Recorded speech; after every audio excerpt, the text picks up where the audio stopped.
Hello Matt, it is the 18th of February.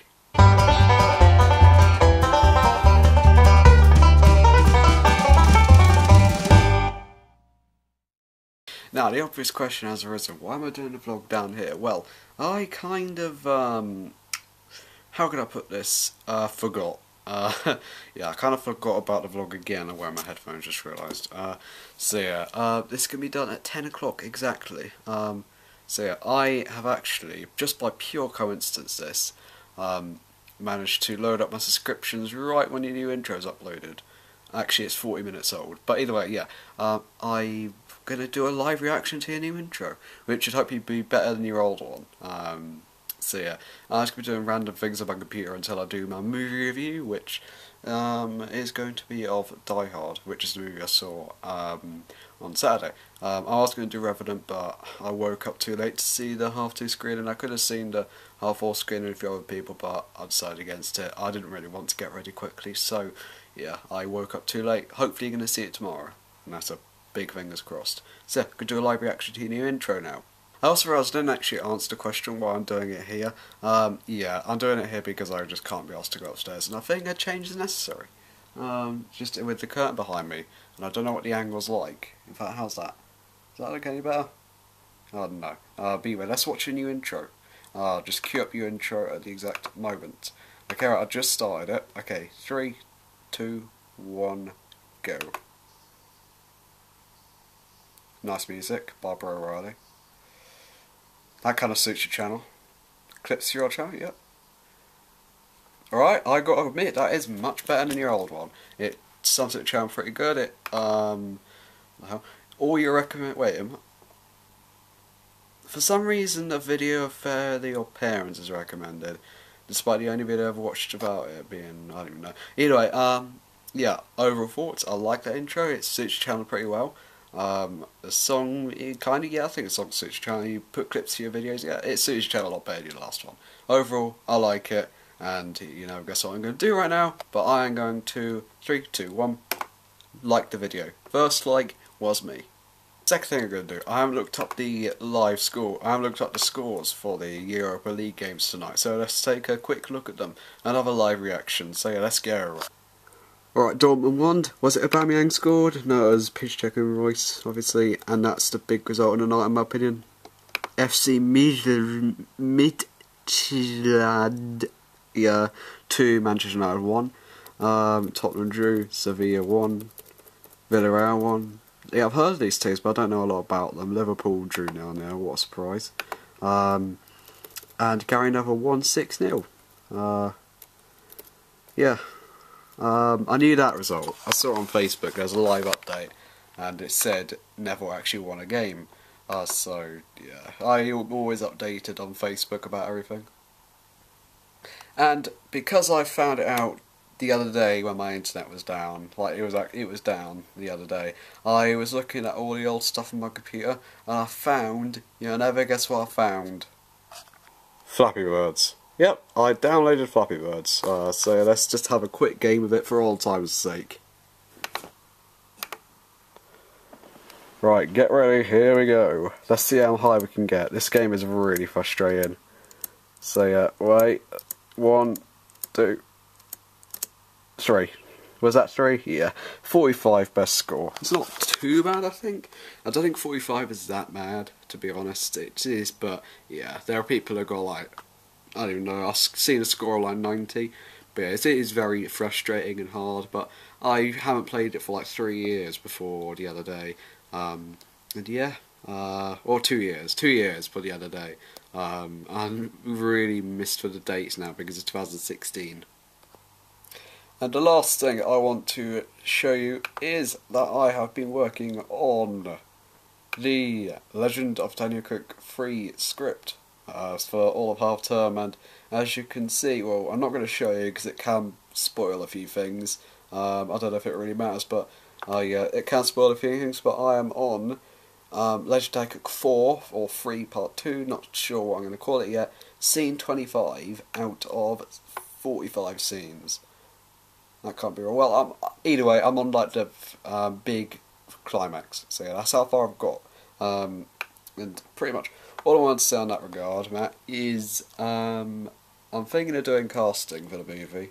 Okay, right, I want voice actors. I don't want to just do all the voices myself this time. I want to get a few voice actors involved. So, if you're open to the idea of voicing one or two, max two characters in Legend Tech 3, please say it in your next vlog. If you're interested, if you're not, I don't mind. I'll just put out a notice on Facebook, and if anyone says they want to be a voice actor, I will gladly accept. Okay, right, let's get on with the movie review, and this just doesn't feel right, really. It doesn't feel right recording like this. God's selfie style is really handy because I get to speak a lot more. I don't feel the urge to, retake a lot, but yeah, it does it on your arms after a while. Can you see my arm in this shot? I don't know if you can, you probably can now, but either way, yeah, we are going to review Die Hard. Right, Die Hard is pretty much, apart from James Cameron's Terminator 1 and Aliens, probably the pioneer of the action movie explosion, for lack of a better word, in the 90s and, well, late 80s and 90s and, like, early to mid 2000s. So obviously it is very iconic, and yeah, you'd probably say it's just pioneer, great movie, deserves it. Yeah, it's a great movie. I wouldn't go as far as to say it is as good as like movies like Terminator 2, but I'd say it is still like really good. Especially compared to a few action movies from this era, like World Is Not Enough and Independence Day. Like, it's better than those for sure. Okay, the movie is about a police officer who's going back home to meet his wife again for the first time in months for Christmas. Yeah, you could say it's a Christmas movie, but to be honest, it's really not. The only thing Christmassy in it is like the reason why he's going home, and then he gets involved in like his wife's is John McClane, played by Bruce Willis. So his wife works in a kind of I think it's a bank which gets overrun by terrorists, and the leader of which is Hans Gruber, played by the late Alan Rickman.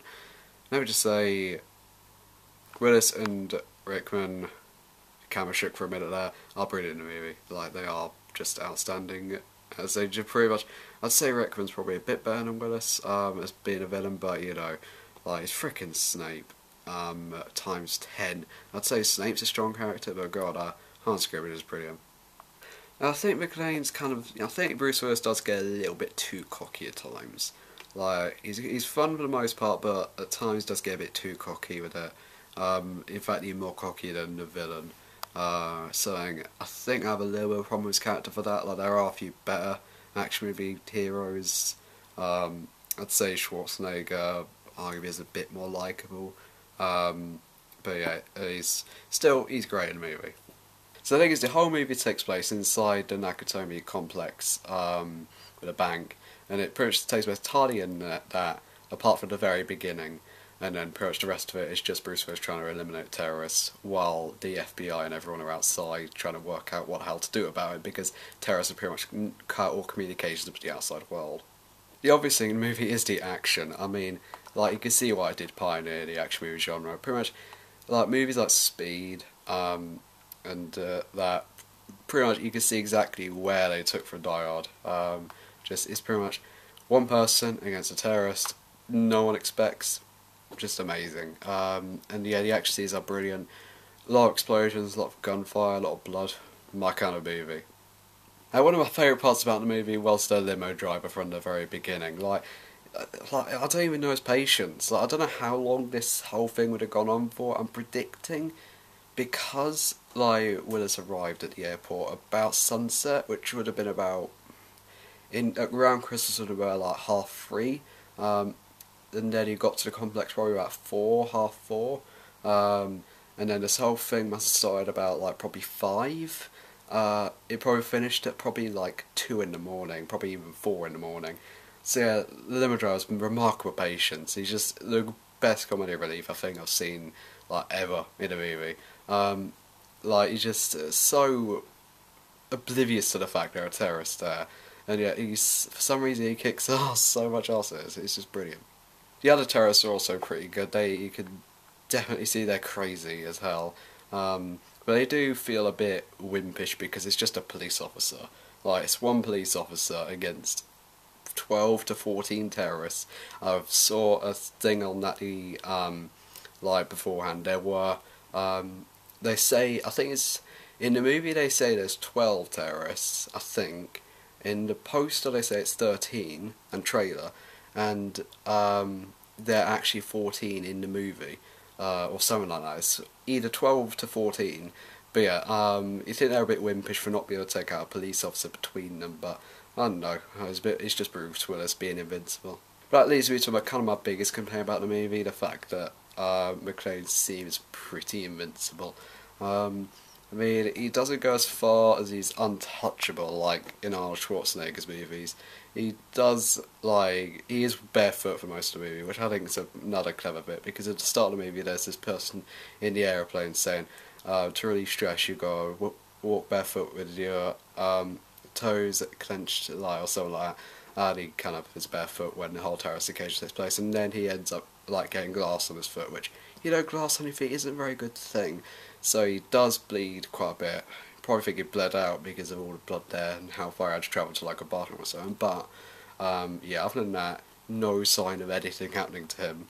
He jumped off a building with an explosion going on.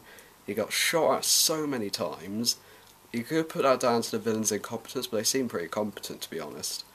So yeah, he seems pretty invincible. That's my biggest complaint. Other than that, though, I don't really have a lot to complain about. I'd probably say the people who go out saying it's a Christmas movie have got to rethink it, because really, the only mention to Christmas is the very beginning, and some parts of the movie they say this would be a Christmas long remembered or something like that. Yeah, it's really nothing to do with Christmas. You can watch it any time of the year, like I watched it last week.